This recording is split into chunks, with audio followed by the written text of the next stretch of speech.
आज जाना है। पिताजी, माँ वापस आ जाओ। ओहो अबीरा बहन, शांत हो जा।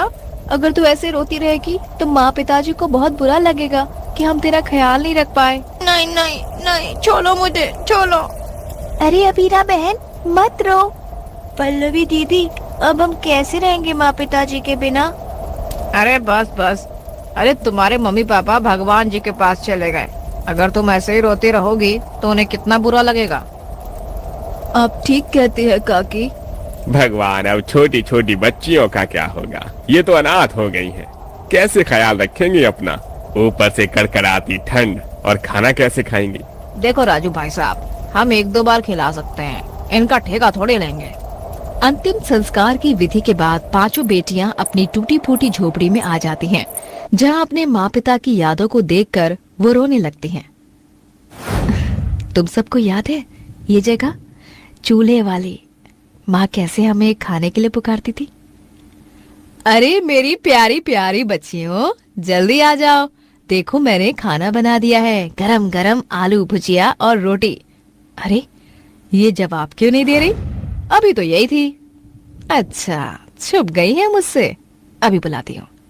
अभी मोनी, अंकिता, पल्लवी, ठीक है मत आओ। मत आओ तुम सब, अकेले ही खाना खा लेती हूँ, सारी भुजिया खत्म कर दूंगी। तभी पांचों बेटियां बिस्तर के नीचे से उठकर बाहर आती हैं। नहीं नहीं नहीं नहीं नहीं नहीं, हम आगे ना, हम साथ में खाएंगे। हमारी आलू भुजिया खत्म मत करना। बदमाशो, मुझे पता था तुम पांचों यही छुपी हुई हो। ये तो मेरे बुलाने का तरीका था। माँ माँ छोड़ो ना, कान दर्द हो रहा है। अच्छा छोड़ दिया, अब खाना खाओ। अरे भाई, हम भी खाएंगे अपनी बेटियों के साथ। फिर सुरेखा अपनी पांचों बेटियों को हाथ से खाना खिलाती है। हाँ दीदी, मुझे याद है, लेकिन अब तो माँ पिताजी है ही नहीं, कैसे रहेंगे हम? चिंता मत करो, अब हम 5 अनाथ बहनों को ही एक दूसरे का सहारा बनना होगा। तुम साथ हो ना, चाहे कुछ भी हो जाए, हम हर परिस्थिति से निकल जाएंगे। हाँ दीदी।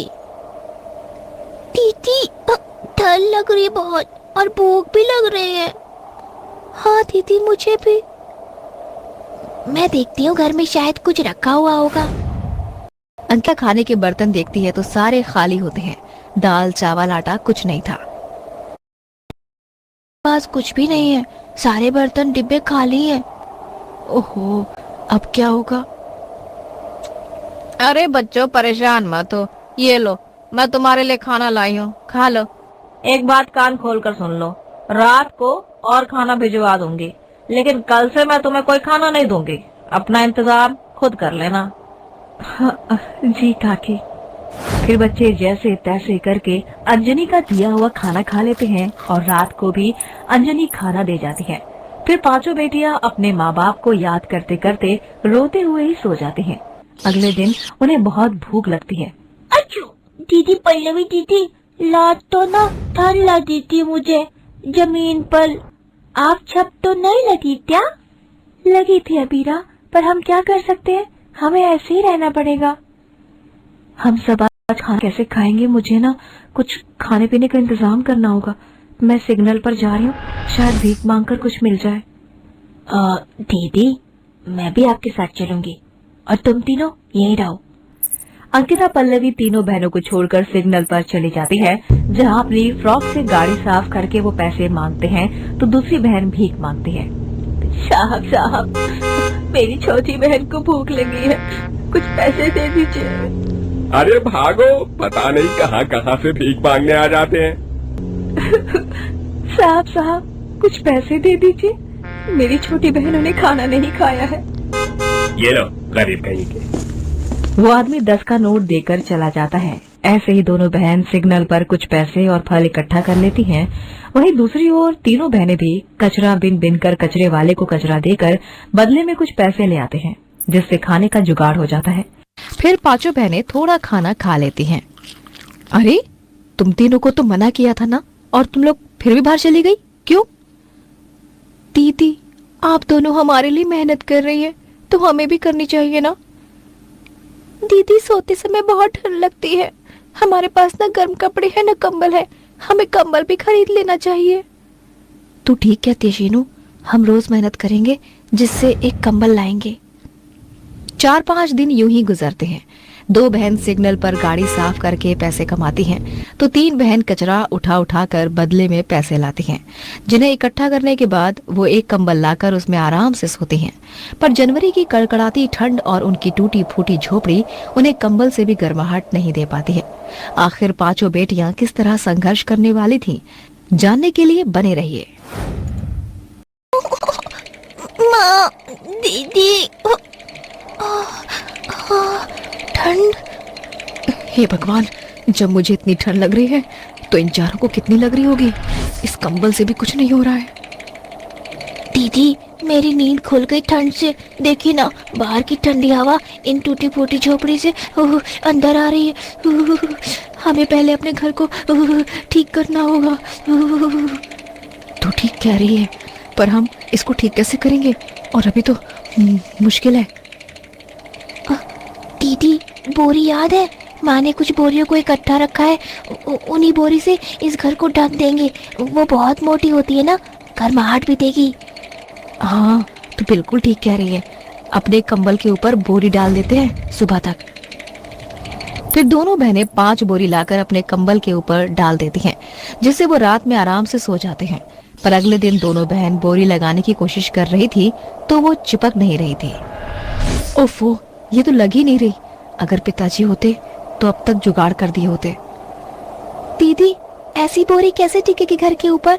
और ये दरार भी तो है ना, कुछ चिपकाने के लिए चाहिए होगा और इन दरार को भरना होगा।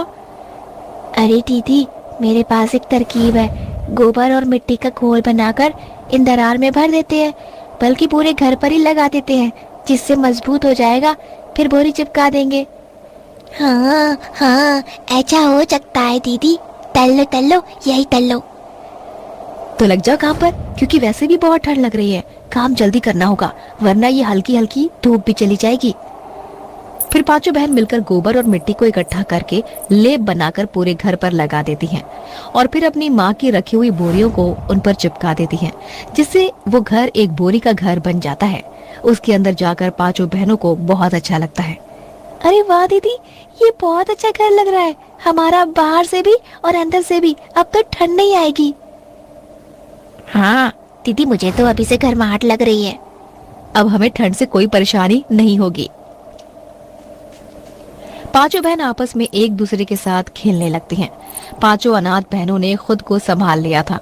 वो कहते हैं ना, जब मुट्ठी खुली हो तो काम आसानी से नहीं बनता, लेकिन मुट्ठी के बंद होते ही इतनी शक्ति पैदा होती है कि इंसान हर मुश्किल से लड़ जाता है। कुछ ऐसा ही 5 बहनों के साथ था। गुजरते वक्त के साथ 5 बहन एक दूसरे को संभाल लेती हैं। पल्लवी और अंकिता दूसरों के घर में झूठे बर्तन साफ और झाड़ू पोछा लगाकर काम करने लगती हैं, जिससे आए पैसों से दोनों घर का थोड़ा राशन लाती हैं और अपनी तीनों बहनों को स्कूल पढ़ने लगाती हैं। देखते देखते 5 बहनें बड़ी हो जाती हैं। तीनों बहन अच्छी जगह जॉब करके पैसों की सेविंग करती हैं और दोनों बहनें वही पुराना काम करते हैं। फिर एक दिन अबीरा पल्लवी के जोर से गले लगती है।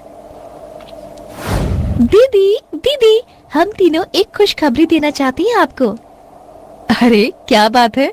हाँ, ऐसी क्या बात है जो तूने मुझे इस तरह जकड़ लिया है? मैं बताती हूँ दीदी, हम तीनों ने मिलकर जो सेविंग्स की थी ना, उससे छोटा सा घर खरीद लिया है खुद का, जो कि बहुत अच्छा है। अब हमें इस बोरी की झोपड़ी में नहीं रहना पड़ेगा। क्या सच कहा था ना, एक दिन तुम तीनों बहुत अच्छे मुकाम को हासिल करोगे। बहुत गर्व है मुझे तुम तीनों पर, और मुझे भी। पर दीदी, ये सब आपकी वजह से हुआ है, क्योंकि आप हमें पढ़ाने के लिए दूसरे घर में जाकर सर्दी हो, गर्मी हो, बारिश हो या तूफान, हमेशा काम करती थी। लेकिन अब आप दोनों काम नहीं करेंगी, हम तीनों है ना। ठीक है, पर इस बोरी घर से हमारी बहुत यादें जुड़ी हुई हैं, जो हमेशा रहेंगी हमारे मन में। इस तरह 5 अनाथ बहनें अपनी बोरी के घर से मजबूत घर में पहुंच जाते हैं, जो कि बचपन से लेकर बड़े होने तक के सफर में बहुत संघर्ष करते हैं। 2 बार अपने घर को बनाते हैं।